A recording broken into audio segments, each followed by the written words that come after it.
Today is Friday, July 8th. I'm Rick Adams, and this is Tricks of the Trade.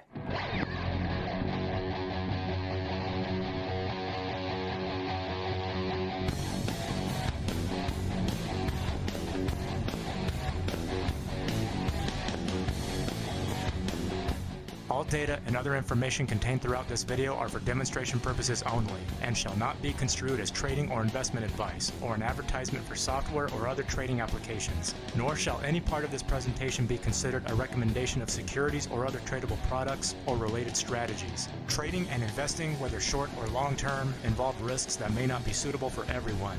Any mention of past performance is not an indication nor a guarantee of future results, as volatile market conditions can arise at any time and result in substantial losses. No individual should make any trading or investment decisions without consulting a professional and conducting his or her own research.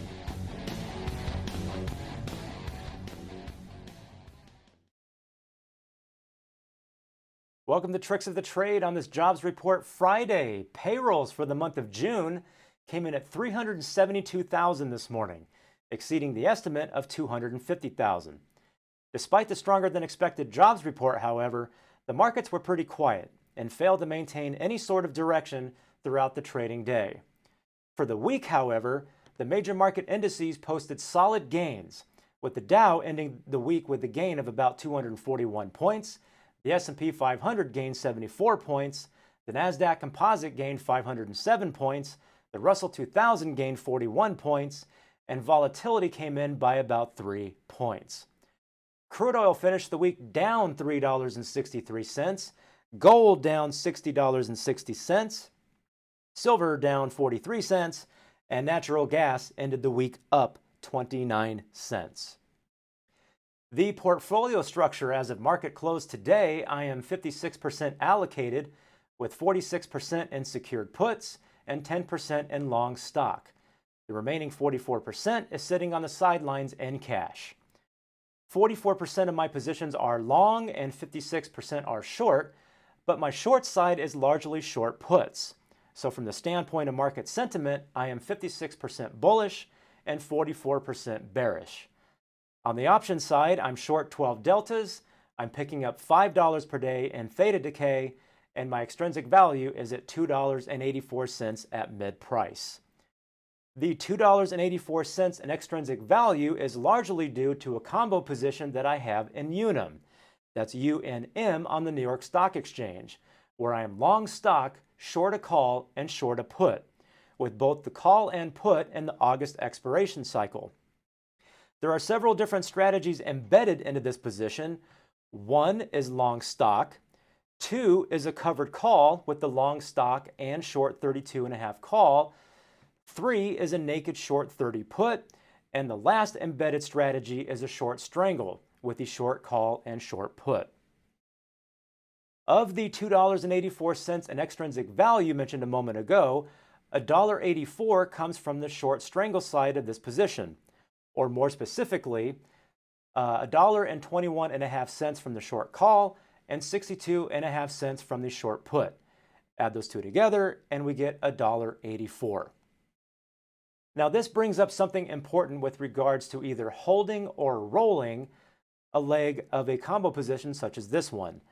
Just for some quick options 101, rolling means closing one position and simultaneously opening another one in the same underlying stock, either at a different strike price in the same expiration cycle, the same strike price in a later expiration cycle, or a different strike price in a later expiration cycle. It's a way of managing risk by adjusting the strike price of the position or adding time to the position, or both. It's also a way of accumulating profits by collecting additional credits. In this combo that I have on in Unum, let's look at the short call side of the position. I am short a 32.5 call in the August expiration cycle. The underlying stock price as of market close today is $33.46. That's 96 cents above the 32.5 strike of the call. That means the call is worth 96 cents. It is 96 cents in the money. It has 96 cents in intrinsic value. Well, at the close of business today, the call was marked at a mid price of $2.17.5.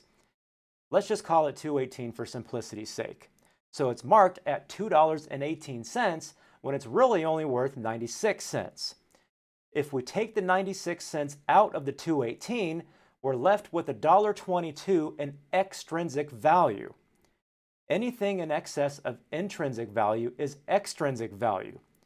On a percentage basis, 56% of the mark price is made up of extrinsic value. That's a lot of juice. The September 32.5 call was marked at a mid price of $2.65. If I were to have rolled my August 32.5 call for 218 to the September 32.5 call at 265, I would have collected a 47-cent credit. That is simply the difference between the 265 received from the September call and 218 paid to close the August call.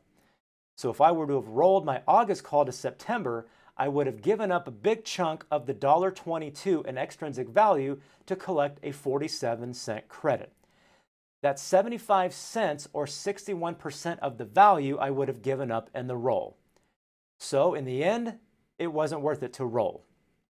Therefore, I am holding on to the August call to let theta decay work in my favor and eat away at the extrinsic value as much as possible, either as time passes or if the underlying stock price declines and the call option loses value. Because I'm short the call, I want it to lose value so that I can buy it back at a price lower than where I sold it and profit from the difference. That's it for this episode of Tricks of the Trade. I'm Rick Adams. Thank you very much for watching. See you next time.